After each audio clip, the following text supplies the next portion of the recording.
ఇక కారం.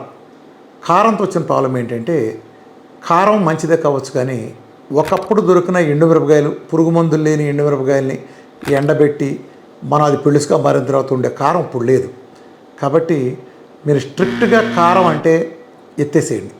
ఇవాళ పురుగు మందులు కొట్టకుండా కనీసం 37 నుంచి 40 లేయర్లు పురుగు మందు కొట్టకుండా పచ్చిమిరపకాయ పంట మన చేతికి వచ్చే పరిస్థితి లేదు. పండు మిరపకాయగా మారి మన చేతికి రాదు. ఆ వచ్చిన తర్వాత మామూలుగా దాన్ని బాగా ఎండబెట్టాలి. ఆ ఎండబెట్టే ప్రాసెస్ కూడా ఇప్పుడు లేదు. అందుకే ఎండుమిరపకాయలు ఇలా ఉంచితే ఉంగిపోతాయి. ఒకప్పుడు ఇలా కొడితే 3 ముక్కలు ఎండుమిరపకాయ ఇలా ఉంచితే ఇలా ఒడిలిపోయిన కాయలు స్టేజ్ వచ్చినాయంటే మీరు ఇవాళ దాన్ని వాడద్దు. ఆ కారం మొత్తం కల్తీ కాబట్టి పురుగు మందుల కారాన్ని టోటల్గా బ్యాన్ వీఆర్క డేట్లో. మరి కారం బదులు ప్రత్యామ్నాయం ఏంటి? పచ్చిమిరపకాయలను శుభ్రంగా కడుక్కొని మీరు ఎన్నైనా వాడుకోవచ్చు. పచ్చిమిరపకాయలు కూరలు వేసినప్పుడు అలానే మీరు దాని బదులు మిరియాల పౌడర్ వాడుకోండి. పెప్పర్ అంటాం మనం దాన్ని. మిరియాల పౌడర్ వాడుకోండి. మిరియాల పౌడర్లో కూడా తోక మిరియాలు అయితే ఇంకా మంచిది. అవి కూడా టేస్ట్ చాలా బాగుంటాయి. యాక్చువల్గా ఈ కారం విదేశాల్లో వాటి కూడా ఎక్కువ వాడరు, మిరియాలే వాడతారు. మనకు కూడా ఆ ట్రెండ్ మంచిది.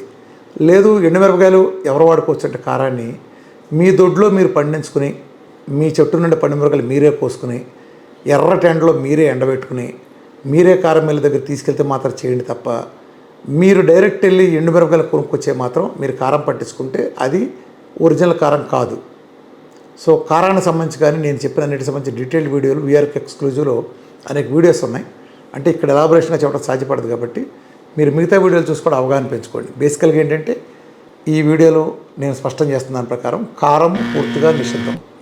అది బయట దొరికే కారమైనా ఇంట్లో మీరు ఎండుమిరపకాయలు కొనుక్కుని హోల్సేల్ మార్కెట్ నుంచి డైరెక్ట్ మీరే దగ్గరుండి కారం మిల్లులో కొట్టించుకుంది కూడా నిషేధమే.